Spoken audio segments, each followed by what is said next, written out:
Qu'est-ce que l'entrepreneuriat même a changé dans la vie des personnes qui pouvaient t'entourer autour de toi? Entrepreneuriat, Ouais. tu vas pas aimer ma réponse. Ça n'a rien changé à ma vie. Parce que j'ai toujours été entrepreneur. Donc, ça t'a permis d'être toi-même, par contre, de Ouais. t'exprimer pleinement. Bon, j'ai fait exprès pour choquer un peu. mais il y a quelqu'un qui m'avait posé une question qui me disait Olivier, comment tu appréhendes le risque quand tu montes quelque chose, tu montes une entreprise? J'ai dit, j'ai pas l'impression de prendre de risque parce que c'est ce que j'ai toujours fait.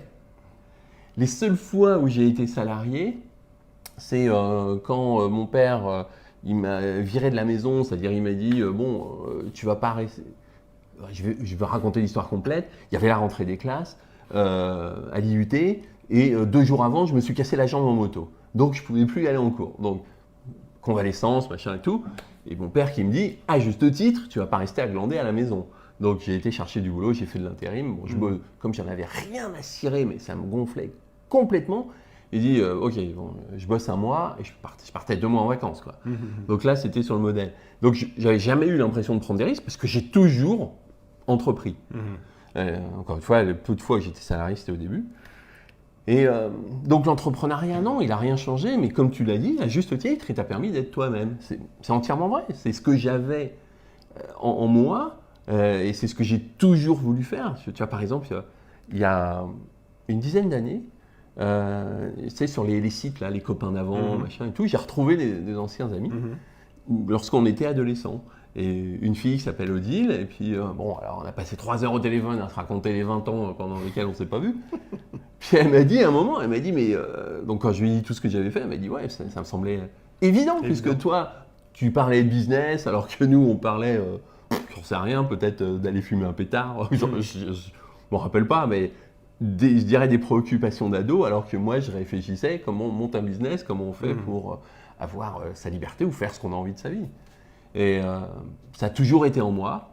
Bon, ça m'a aidé énormément, j'en ai parfaitement conscience, parce que le chemin, je ne l'ai pas commencé à 30-35 ans, je l'ai commencé à 18 ans. Donc automatiquement, si tu as un peu de succès, tu es libre plus rapidement. Tu as accumulé assez d'argent, de patrimoine, pour être libre plus rapidement et pas continuer à bosser jusqu'à 50, 55, 60, 65. C'est purement mathématique. Bon, c'est ce qui m'est arrivé. Et bon, honnêtement, je suis très heureux que me soit arrivé. Ça me rappelle encore une référence à Tony Robbins qui parle de 3 grandes typologies: l'artiste, le manager et l'entrepreneur. Et en mettant bien en avant que l'artiste, lui, ce qui l'excite, ce qui le passionne, c'est effectivement la création. C'est le fruit de sa créativité. Le manager, comme dit le terme, c'est le management des individus, la gestion. Et par contre, l'entrepreneur, c'est vraiment sur la prise de risque et de ressentir un épanouissement dans cette prise de risque, pas au sens inconsidéré, mais ça fait partie totalement de son univers. Et c'est exactement ce que tu dis, et sur lequel, au travers ton histoire, tu as d'abord laissé exprimer ce côté entrepreneur, tu as vu les conséquences si des fois le manager n'était pas présent, notamment quand tu as fait ta cessation de paiement. Et aujourd'hui, tu laisses, dans ce que je vois au travers ta manière de t'exprimer, c'est que tu laisses plus la place à ce côté finalement artiste, au travers ta créativité, sur les différents programmes que tu fais, sur la manière aussi dont tu vas gérer l'infoprenariat, qui est un peu le mix entre artiste et manager. Ouais, mais je vais rebondir d'une autre façon, mais c'est vrai que quand tu vois les artistes, en tout cas l'image qu'on donne aux artistes, Oui. c'est des mecs qui n'ont pas de fric, parce qu'ils se moquent de l'aspect fric. Alors peut-être par rébellion ou conventionnel, je sais plus comment, par convention, par rapport au mode de réflexion des artistes. C'est-à-dire, les artistes pensent comme ça, alors il faut que je pense comme ça. Pour faire partie du groupe. Pour faire partie du groupe, voilà, exactement. Et moi, peut-être, j'ai jamais eu la prétention d'être un artiste, même si j'ai écrit des bouquins. On me dit, vous êtes écrivain? Non, je ne suis pas écrivain. Je suis auteur. Je n'ai absolument pas la prétention d'être écrivain. Mais le fait aussi d'avoir une liberté, une indépendance financière, de ne pas être contraint par le fric, de dire ok, il faut que j'aille au boulot, ça laisse exploser ta créativité automatiquement. Donc c'est vrai que ça fait partie des non-contraintes et qui permettent l'épanouissement.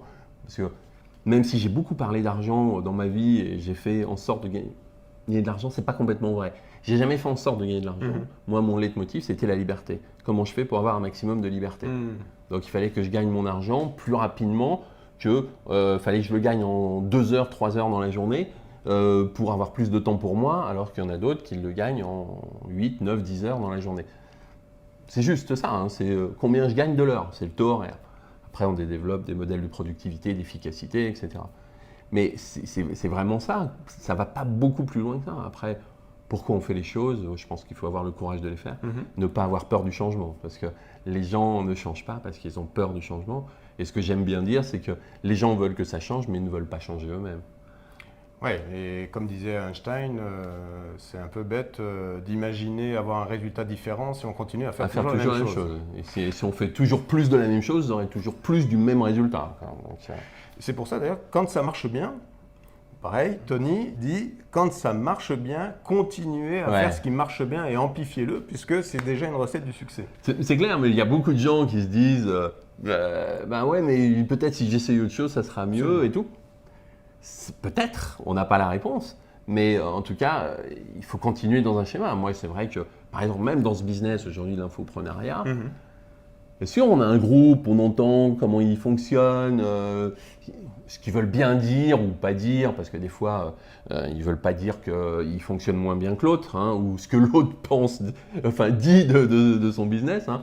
Et non, hors de question d'en avoir une plus petite que lui.